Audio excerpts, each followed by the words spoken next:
同志们好。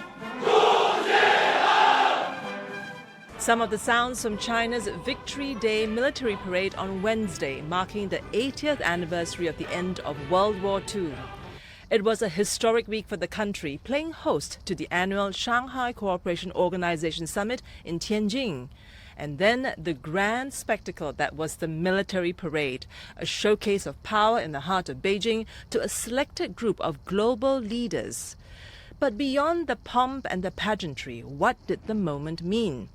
Remembrance, reassurance, or a warning?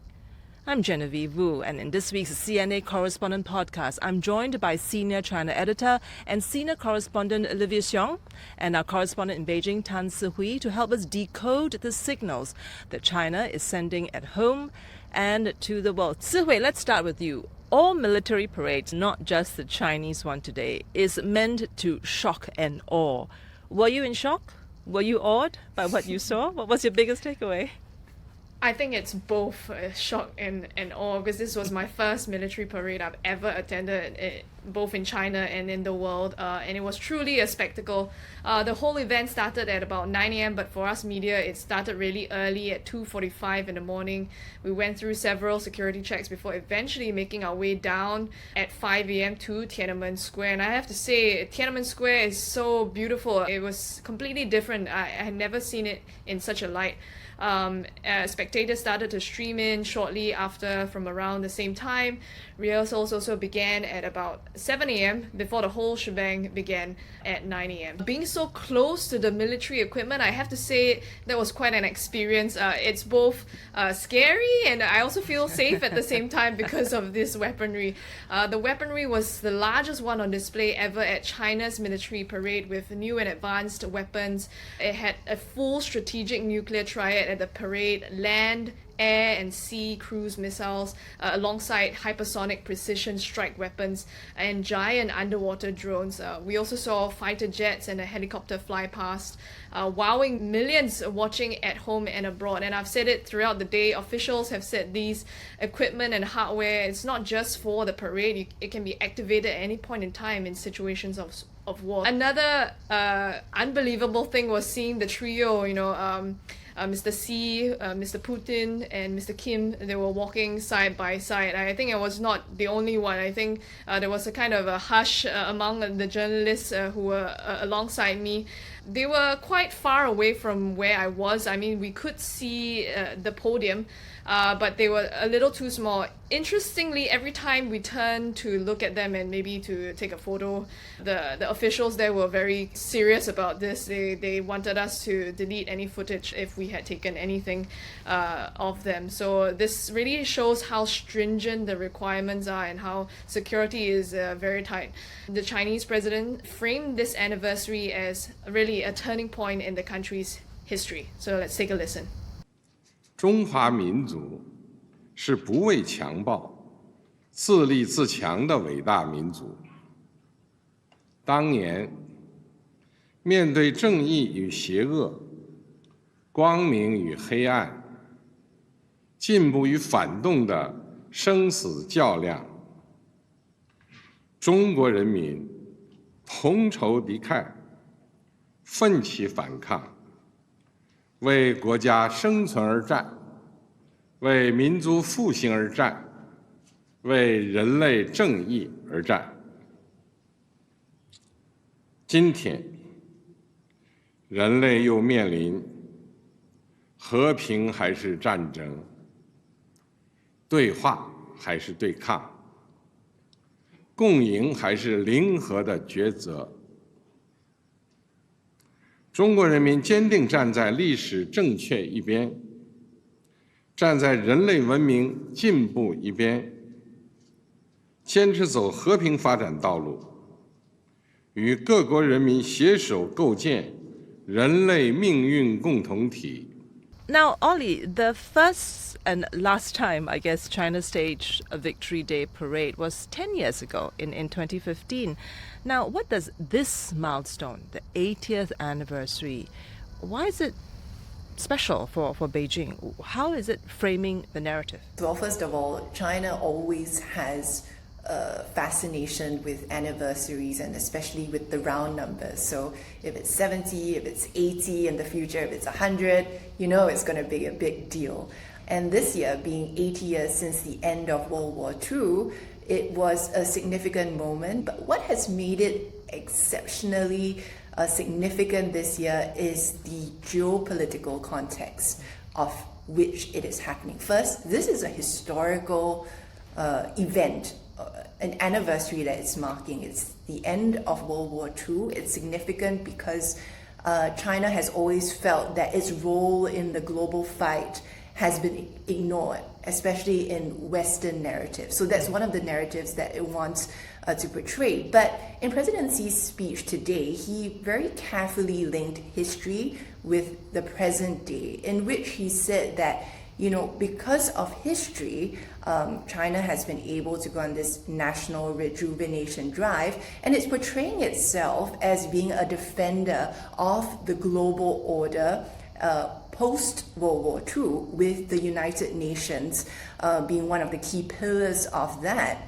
But what's interesting with this anniversary is, given all that we've been seeing with the Trump administration and the US, we're talking about the global tariffs, the upheaval and fracturing of typical Western alliances or multilateral organizations with the US. So now China is positioning itself as an alternative to the US, which is actually quite significant. Another key message here, the show of military might. China has been on this military modernization journey for a period of time, but it has accelerated, especially under the leadership of President Xi. And so this is also a big moment for the Chinese leader himself in the kind of message he wants to send about his leadership.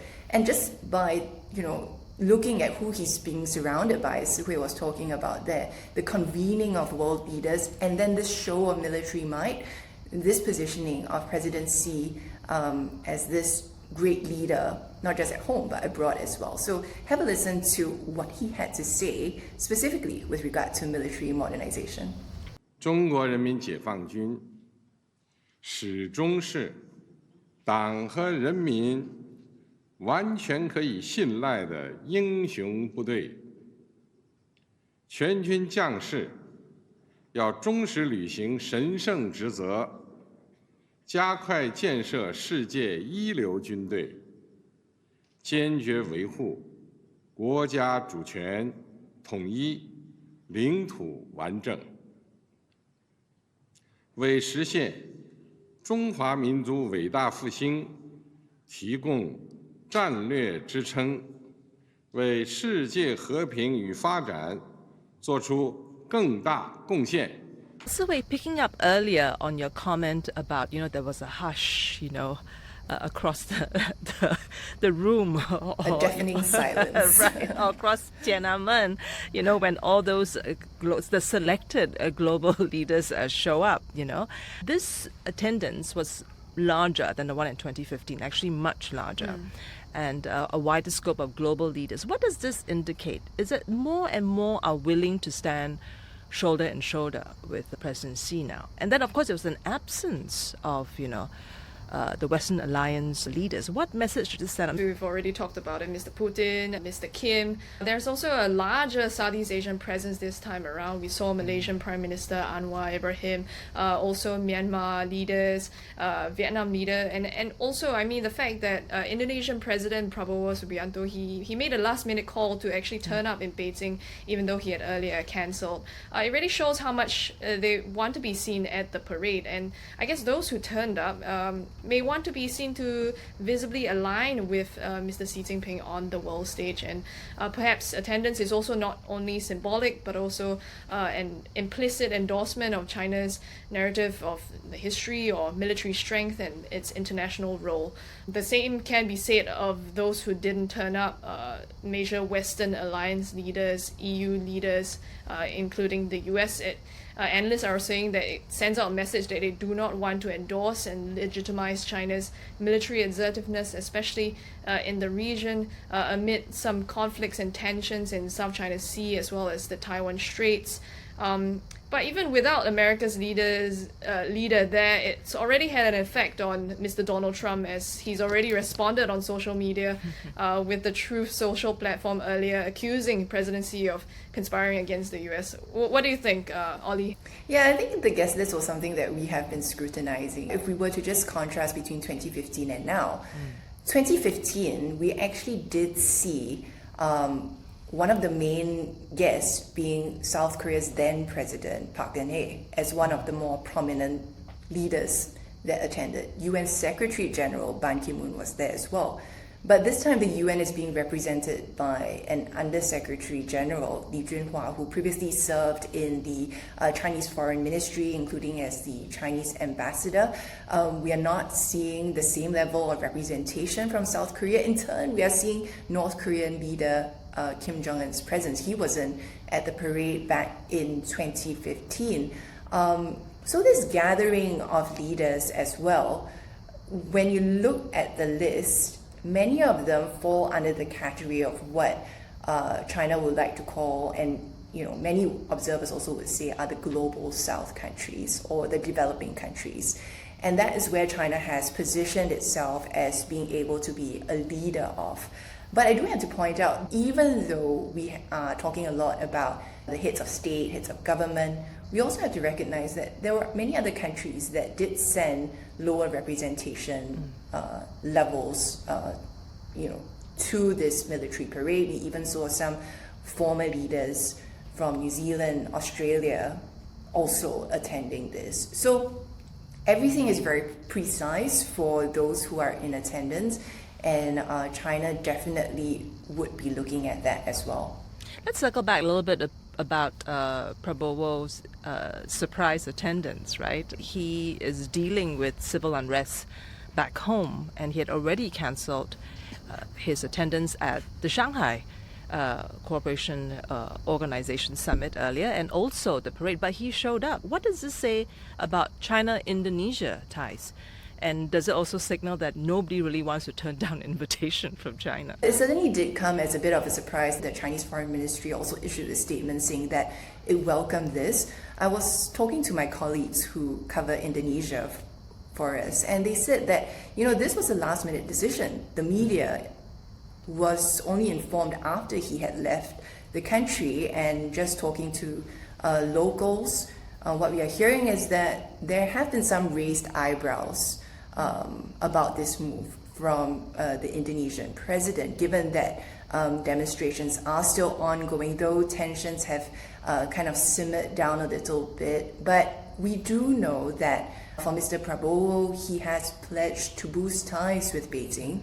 It's also noteworthy that China was also the first country he visited after his election victory last year. So it signals the kind of importance that he personally is placing on this particular event. There's a lot of trade and cooperation going on. We know that Indonesia is also involved in, for example, BRICS and the SEO, which China is a very big part of. It was a military parade, and Sihui earlier had mentioned the astonishing range of the hardware that was on display. It certainly showed a significant investment in modernizing its warfare capabilities and technology. Now, Ollie, you spoke to a military expert as well. What did he observe? What was impressive or what was outstanding? Rizwan Rahmat, who is the principal defense analyst with Jane's, and he is a military expert, right? Coming into this, he's like, yeah, I got this down. I have kind of, you have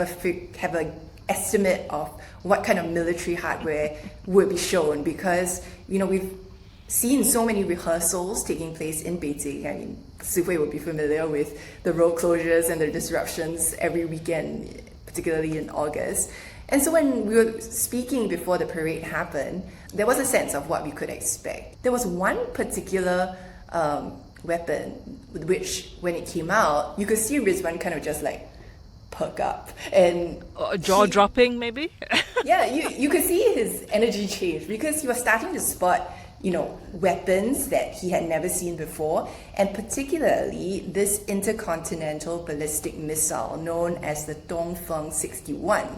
Now, to give you some context, in 2019, I was at the military parade in Beijing, and that was for the 70th founding anniversary for the People's Republic of China. Back then, we had already anticipated watching rehearsals and talking to military analysts. Everyone was saying the big thing was going to be the Dongfeng 41 ICBM. And why was it such a big deal? It was because it was said to have the capabilities of having a range to hit the US mainland. And that was significant given the rising tensions that we had been seeing and this rivalry between China and the US. And so that was Dongfeng 41. But this time, we are hearing of the Dongfeng 61, which means it totally skipped the 51 series if there was one. And here's Rizwan giving us his take on why this is so significant. So Rizwan, there were a number of big reveals at the Victory Day Parade, and the one that you were most excited about is this one, the DF-61. Why? Yes, this is certainly the cherry on the cake, Arnold, because it did not appear in satellite images during the rehearsals. It was not on social media images. It's a canisterized weapon, and based on the size of the canister, I expect it to have a longer range than the DF-41, which it replaces. Already, the DF-41 is a missile that can comfortably reach the United States, but given the range and given the estimated range of this weapon, you look at the size of the canister, the launch cap, and the gas generator that's associated with the vehicle. My estimate is that this is a weapon that is able to attain a range of about 18,000 kilometers, and this puts it well within range, comfortable range of the continental United States, and puts it on par with the US ICBM systems such as the Minuteman III. Social media was erupting over the fact that they did not expect to see Dongfeng 61 as well. It skipped Dongfeng 51. And there's this phrase that's trending now online called 军迷变军盲.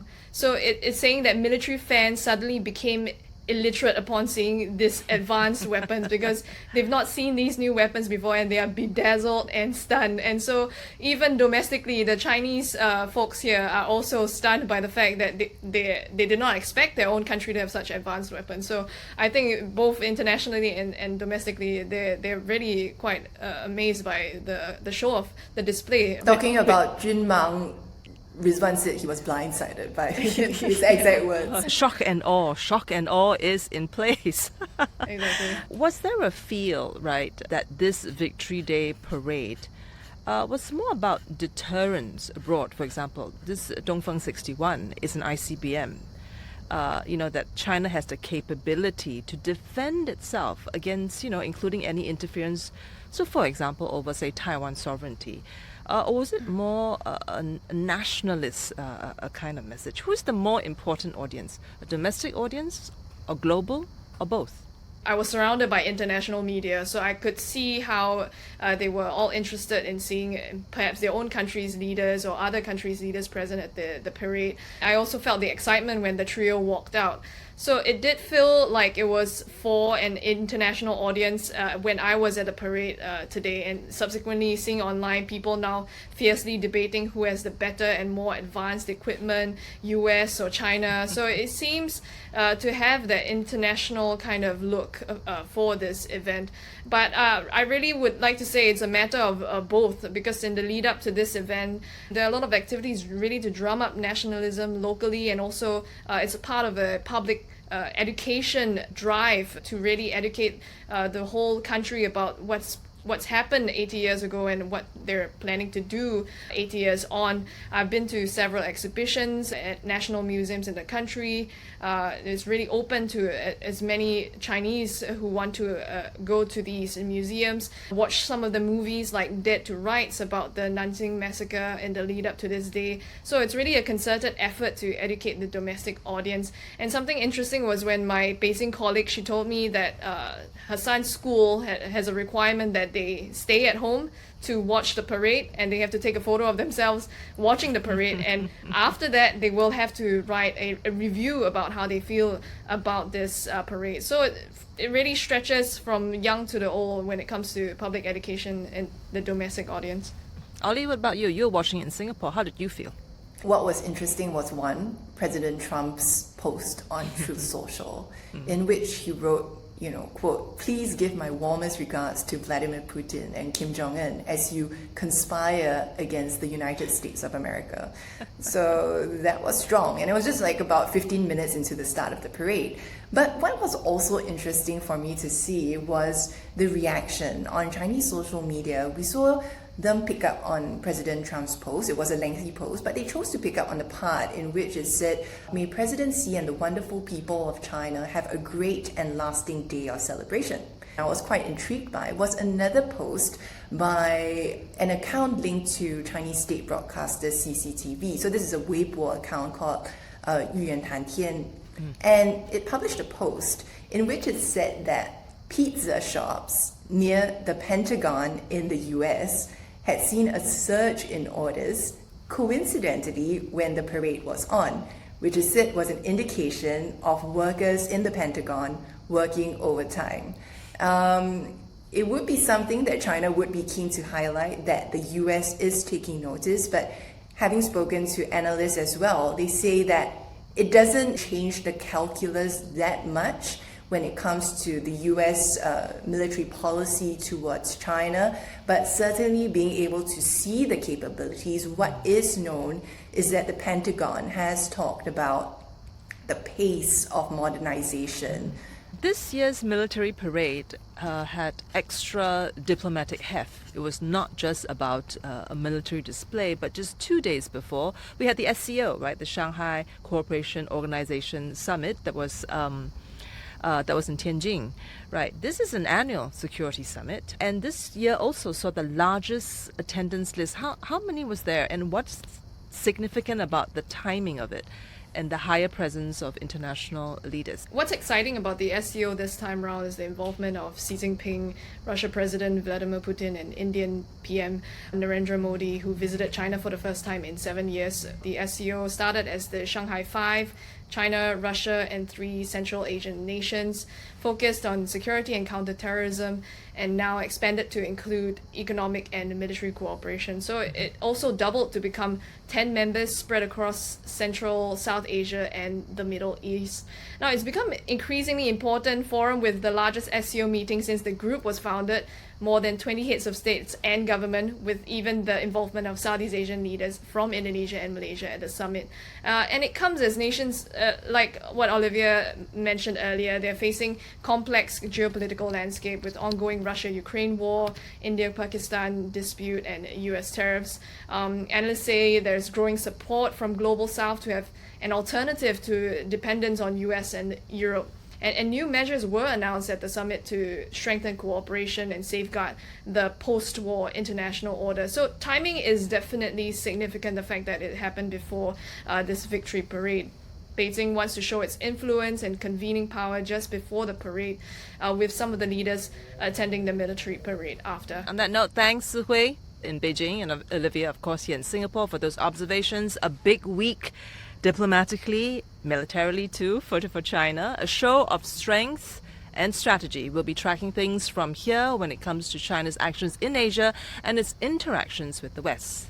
Thanks for joining me on this special episode of the CNA Correspondent Podcast. It's brought to you by Sai Win, Clara Ong, Tiffany Ang, Junani Johari, Pei Ning Ho, Nat Vetavero, Craig Dale, and me, Genevieve Woo. Bye for now.